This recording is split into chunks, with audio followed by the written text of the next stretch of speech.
Everyone has that friend, the one who's always passive aggressive and never seems to come out and just tell you what he or she means. The roommate who wanders around the kitchen wondering aloud where all of her milk went when you and she are the only people in the room and you wish she would just ask you directly if you were the one who used all her milk without asking. In English, a sentence written using passive voice is that annoying, ambiguous friend. In passive voice, instead of an agent performing an action, as an active voice, the action happens, often mysteriously, to the agent. Don't get what I'm saying? Take this scenario at the climax of this little-known film. The Emperor was thrown down a ventilation shaft by Luke's dad. This is a classic example of a sentence in the passive voice. Can you see why? First, ask yourself, what is the action in the sentence?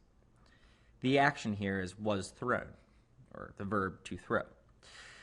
Then, single out who is being acted upon. In this case, who was thrown? The Emperor.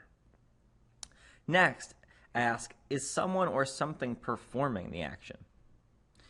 Who was doing the throwing in this sentence? It's Luke's dad.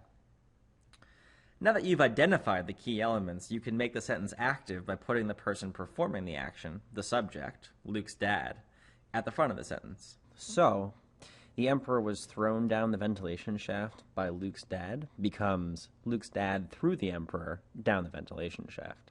The sentence is not only shorter and clearer, but more direct. Now the only thing you have to answer is why there's a giant, death-defying hole in the middle of the throne room.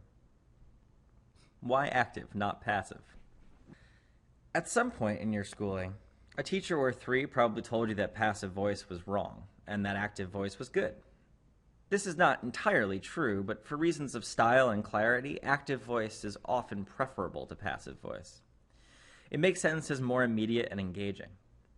Despite this, many people often write passively by default, as it feels more natural or academic to them. There's a good reason for this.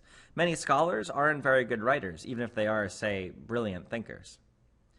We can imagine, for instance, a committee of well-meaning scholars yielding this rather dry pronouncement.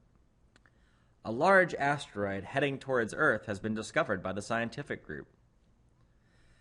The sentence contains some pretty important information, but this sentence, because it's passive, doesn't put the important information to the forefront. It also lacks immediacy. So how do we fix this? All sentences with passive voice contain two elements. A form of the verb to be. Those are is, are, am, was, were, has been, have been, had been, will be, will have been, and being. Plus a past participle, which is a verb in the past tense. So in the asteroid example, the to be verb there is has been, and the past participle is discovered. The direct object there, what has been found, is the asteroid. Hence, the sentence is in passive voice. Note, sentences without a direct object, that's the agent that the subject and verb affect, are never in passive voice. Another simpler clue in this sentence that it's in passive voice is the preposition by. If you see by, there's a strong chance that the sentence is in passive voice. However, a large asteroid heading towards Earth has been discovered by the scientific group could just as easily be a large asteroid heading towards Earth has been discovered, and it would still be passive voice without that preposition in there. So it's a good clue, but it's not the be-all and end-all of figuring out whether a sentence is passive voice. Here's a good rule of thumb. If by isn't in the sentence and you can't tell who's performing the action, the sentence is probably passive.